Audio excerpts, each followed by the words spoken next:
¿No te has preguntado qué escucharon realmente los astronautas al cruzar al lado oscuro de la Luna? En este video revelamos el audio filtrado de la misión Artemis II que la NASA intentó ocultar. Una grabación que existió 20 minutos en un servidor antes de ser borrada, y en esa grabación los propios astronautas dicen algo que ningún comunicado oficial de la agencia puede explicar. Analicé más de 40 horas de transmisiones oficiales y registros técnicos de la misión para traerte esto. El pasado mes de abril, 4 días después de que los astronautas de Artemis II aterrizaran en el Océano Pacífico, un archivo apareció en un servidor de la Agencia Espacial Canadiense.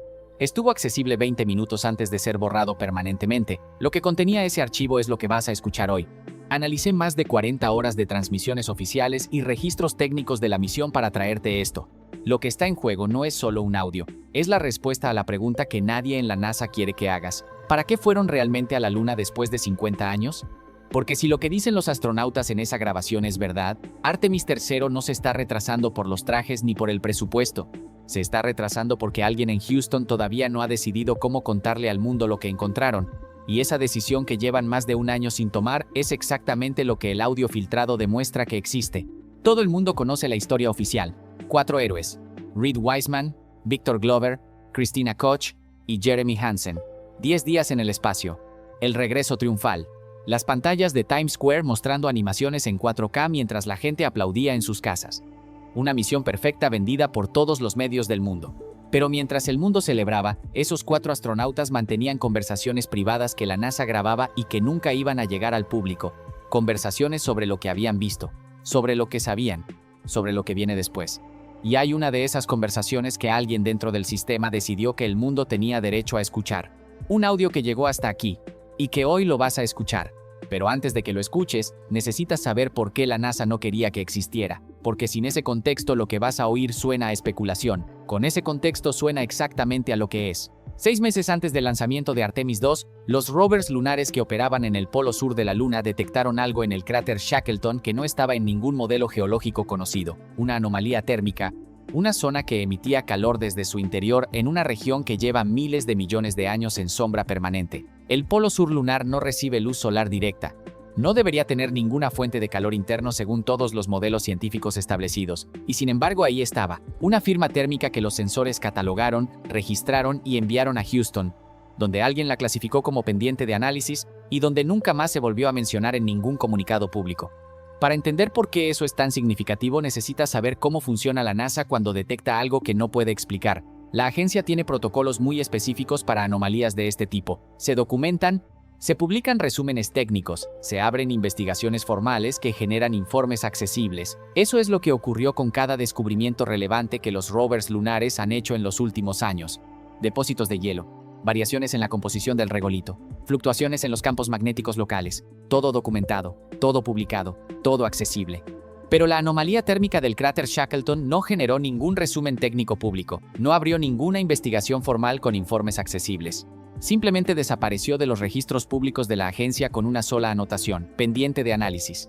Y esa diferencia de tratamiento respecto a cualquier otro descubrimiento comparable es la primera señal de que lo que los rovers encontraron en el polo sur lunar no era algo que la NASA pudiera gestionar con sus protocolos habituales.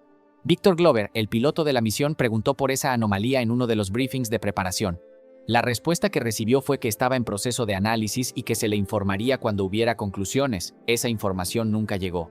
Glover despegó hacia la Luna sabiendo que en el polo sur había algo que la agencia había decidido no explicarle, una pregunta sin respuesta. Y ese silencio específico es lo que hace que lo que dice en el audio sea tan perturbador, porque Glover no estaba descubriendo algo nuevo cuando sobrevoló el polo sur. Estaba confirmando algo que ya sospechaba desde antes de despegar. Pero aquí está lo que nadie ha conectado todavía. Si la anomalía estaba clasificada desde 6 meses antes del lanzamiento, y si la NASA decidió no informar a los propios astronautas que iban a sobrevolar esa zona, hay una sola explicación posible: que el análisis no estaba pendiente, que el análisis ya tenía resultados, y que esos resultados eran exactamente lo que cambia todo lo que viene después. Porque una agencia que no sabe qué hay en el polo sur lunar no necesita hacer firmar a sus astronautas un documento de confidencialidad antes de despegar. Solo firmas ese documento cuando sabes exactamente lo que van a ver. Y quieres asegurarte de que cuando lo vean, sepan que no pueden contarlo. Eso explica por qué la NASA clasificó la anomalía, pero no explica qué era. Y eso es mucho más perturbador, porque la respuesta está en el audio, y el audio está cada vez más cerca. Día 7 de la misión. La Orión completaba el segundo sobrevuelo del polo sur lunar a 110 kilómetros de altitud. 4 astronautas con casi una semana en el espacio mirando desde la ventana de la nave, algo que no coincidía con nada de lo que les habían descrito en los briefings previos al lanzamiento. Para entender lo que vieron hay que entender qué tipo de observación es posible desde esa altitud. A 110 kilómetros sobre la superficie lunar, con los instrumentos de la Orión, los astronautas podían obtener lecturas térmicas, espectrométricas y estructurales con una resolución que ningún rover puede alcanzar desde el suelo. No estaban mirando por una ventana como turistas. Estaban midiendo, registrando y procesando datos con la precisión de 4 profesionales entrenados durante años específicamente para este tipo de observación. Lo que vieron no fue una impresión visual subjetiva, fue una lectura técnica, y lo que esa lectura mostró contradecía los datos oficiales que la agencia les había proporcionado durante los meses de preparación. En el audio filtrado se escucha la descripción de lo que vieron. La anomalía térmica del cráter Shackleton era mucho más grande de lo que los datos oficiales indicaban. No ligeramente más grande, significativamente más grande. Lo suficientemente grande como para que la diferencia entre lo que les habían dicho y lo que estaban viendo no pudiera atribuirse a un margen de error en los sensores de los rovers. Tenía una fuente de calor interna que no correspondía a ninguna firma de hielo conocida. El agua helada en el polo sur lunar tiene una firma térmica muy específica y muy bien documentada. Lo que los instrumentos de la Orión registraron en ese sobrevuelo no coincidía con esa firma en ninguno de sus parámetros, y tenía algo más que ningún protocolo de entrenamiento les había preparado para describir. Una estructura, no geológica, no natural, una estructura. Eso es lo que el audio contiene en su primer fragmento. Una descripción técnica de algo en el polo sur lunar que no tiene origen natural conocido, que la NASA tenía catalogado desde meses antes del lanzamiento y que decidió no explicar a los propios astronautas que iban a sobrevolarla. Pero ese es solo el primer fragmento, porque el segundo conecta esto con algo que ocurrió después del aterrizaje que ningún medio explicó, algo que las familias de los astronautas vivieron sin entender por qué, y que solo cobra sentido cuando escuchas lo que el audio revela sobre lo que firmaron antes de despegar. Los 4 astronautas de Artemis II firmaron un documento de confidencialidad antes del lanzamiento que contemplaba específicamente el escenario de encontrar lo que encontraron en el polo sur lunar. Sus familias lo desconocían completamente, y ese documento es lo que explica algo que en su momento nadie supo interpretar. 3 días después del amerizaje, cuando cualquier astronauta que regresa de una misión ya está llamando a su familia, los 4 seguían en instalaciones de la agencia sin contacto con el exterior, sin llamadas, sin visitas. Sus familias no pudieron hablar con ellos durante 72 horas completas. La explicación oficial fue readaptación gravitatoria, análisis de densidad ósea, procedimientos estándar, pero esos procedimientos no incluyen nunca la prohibición de llamadas familiares. En ninguna misión anterior, en ningún protocolo publicado. Esa prohibición específica no existe en ningún manual de la agencia que sea de acceso público. Hay que detenerse en ese detalle porque es más revelador de lo que parece. Los astronautas de la Estación Espacial Internacional pasan meses en el espacio y mantienen contacto regular con sus familias durante toda la misión. Al regresar, las llamadas son inmediatas. El protocolo de readaptación gravitatoria se hace de forma paralela a ese contacto familiar, no en lugar de él. Porque los médicos de la agencia saben perfectamente que el apoyo emocional del entorno familiar es parte del proceso de readaptación, no un obstáculo para él. La prohibición de contacto familiar durante 72 horas no tiene ninguna justificación médica documentada, no la ha tenido nunca en ninguna misión anterior, y la agencia no la ha explicado públicamente de ninguna forma. No eran análisis médicos, era la verificación de que los 4 recordaban lo que habían firmado y entendían las consecuencias de no cumplirlo. El tiempo que la agencia necesitaba para asegurarse de que lo que iban a decir en la rueda de prensa coincidía con la versión oficial que alguien había preparado meses antes de que despegaran. Y el audio lo confirma, porque en el segundo fragmento se escucha exactamente eso, que no los mandaron a probar la nave, los mandaron a confirmar lo que ya sabían que había, y a que cuando... El tercer fragmento del audio es el más largo, y el más importante, porque lo que contiene no es una descripción de lo que vieron, es una predicción de lo que iba a pasar después. Y esa predicción se cumplió exactamente. En ese fragmento se escucha que cuando volvieran iban a tener que elegir entre lo que les dijeron que dijeran y lo que realmente vieron, que lo que firmaron les obligaba a una versión, pero que lo que vieron les obligaba a otra, y que en algún momento alguien iba a tener que decidir cuál de las 2 versiones era la que el mundo se merecía escuchar. Y que si esa decisión no la tomaba la agencia, el error iba a salir a la luz de todas formas, solo era cuestión de tiempo. Solo era cuestión de tiempo, lo dijeron el día 7 de la misión a 400.000 kilómetros de la Tierra. Y 4 días después de que aterrizaran, Alguien dentro de la agencia decidió que el tiempo ya había llegado. Alguien que había escuchado ese audio. Alguien que había visto lo que ocurrió en la rueda de prensa. Que sabía lo que había detrás de las 72 horas de aislamiento. Y que decidió que si la agencia no iba a tomar la decisión correcta, alguien más tendría que tomarla por ella. Esa persona subió el archivo a un servidor con acceso semipúblico. No fue un error de configuración. Fue una decisión deliberada de alguien que conocía los protocolos, que sabía exactamente dónde estaban guardados los registros y que entendió perfectamente el riesgo que asumía. Tuvo 20 minutos. La cuenta desde la que lo subió fue dada de baja en menos de 2 horas. Su rastro en los sistemas internos de la agencia desapareció en menos de 48, pero esos 20 minutos fueron suficientes. El audio llegó hasta aquí. Y lo que dijo esa persona al subir el archivo es la pregunta que lo cambia todo. Si el error iba a salir a la luz de todas formas, si el audio ya estaba fuera del control de la agencia, ¿por qué los 4 astronautas siguen dando entrevistas con respuestas perfectas que no dicen absolutamente nada? La respuesta está en la rueda de prensa, y en lo que ocurrió en esa sala que cualquiera puede ver ahora mismo en YouTube. 5 días después del regreso, los 4 astronautas aparecieron en una rueda de prensa multitudinaria, está publicada en el canal oficial de la NASA en YouTube, cualquiera puede verla ahora mismo, y cuando la ves sabiendo lo que contiene el audio, la ves de una forma completamente diferente. Respuestas cortas, controladas, sin ningún detalle técnico que no estuviera aprobado previamente. El futuro de la humanidad, el orgullo de representar a sus países, la belleza del espacio. Todas las respuestas correctas, todas completamente vacías. Las respuestas de 4 personas que han aprendido exactamente dónde está la línea entre lo que pueden decir y lo que firmaron no decir, y que han practicado lo suficiente como para que esa línea sea invisible desde fuera. Pero lo más revelador de esa rueda de prensa no es lo que dijeron, es lo que nadie les preguntó. Ningún periodista preguntó qué vieron en el polo sur lunar durante el sobrevuelo.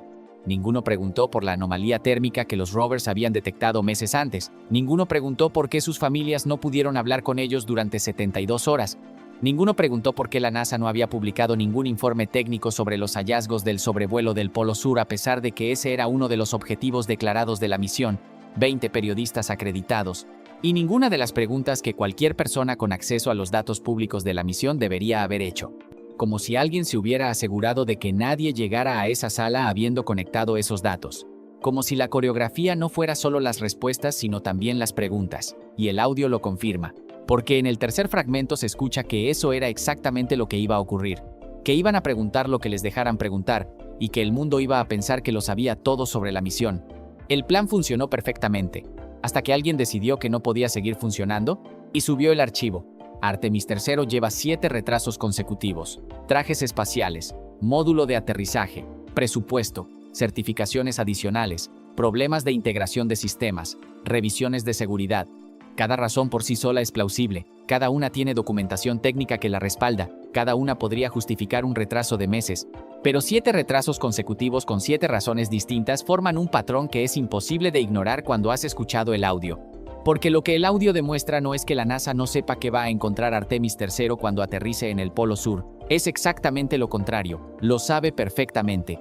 Los astronautas de Artemis II lo confirmaron con sus propios ojos en el día 7. Los rovers lo habían detectado meses antes. Y alguien en el alto mando de la agencia lleva más de un año sentado encima de una decisión que no ha tomado todavía. La decisión sobre cuál de las 2 versiones es la que el mundo se merece escuchar. La versión oficial que firmaron antes de despegar, o la versión real de lo que vieron. Los retrasos de Artemis III no son técnicos, son el tiempo que la NASA lleva sin decidir qué decirle al mundo cuando la misión aterrice y encuentre lo que Artemis II ya confirmó que estaba ahí, porque cuando Artemis III aterrice no habrá forma de clasificarlo, no habrá forma de decir que está pendiente de análisis, va a estar ahí en directo delante de todo el mundo. Con las cámaras de la misión transmitiendo en alta definición, con científicos de decenas de países monitorizando cada dato en tiempo real, con millones de personas viendo la retransmisión oficial. Y la agencia lleva más de un año intentando preparar una narrativa para ese momento. Una narrativa que explique lo que hay en el polo sur lunar de una forma que el mundo pueda procesar sin que la respuesta a esa explicación destruya décadas de narrativa oficial sobre lo que es la luna y para qué sirve explorarla. Porque lo que encontraron durante esos 10 días no era el final de algo, era el principio de algo para lo que nadie tiene todavía las palabras adecuadas. Y sin esas palabras, Artemis III no despega. Pero hay algo más en el audio que todavía no hemos mencionado. Algo al final del tercer fragmento que los primeros análisis no detectaron porque estaba en un rango de frecuencias bajas que requería filtros específicos. Y cuando esos filtros se aplicaron, lo que apareció reencuadra completamente todo lo anterior.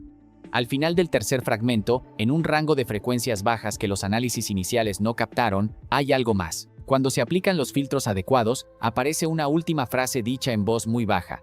Una frase que no está en ninguna transcripción oficial, que no aparece en ningún análisis publicado hasta ahora y que cambia completamente la interpretación de todo lo que has escuchado.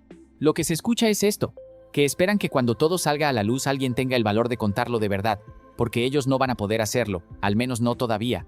Al menos no todavía. No dice que no puedan contarlo nunca, dice que no pueden hacerlo todavía, como si supieran que hay un momento futuro en que la decisión de la que hablaba el tercer fragmento se va a tomar de todas formas.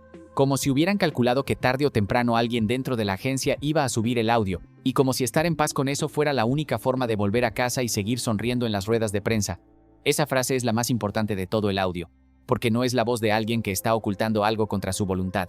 Es la voz de alguien que está esperando, que sabe que lo que encontraron en el polo sur lunar va a cambiar lo que pensamos sobre la misión, sobre el programa espacial y sobre muchas otras cosas, y que la única pregunta que queda es cuándo, no si.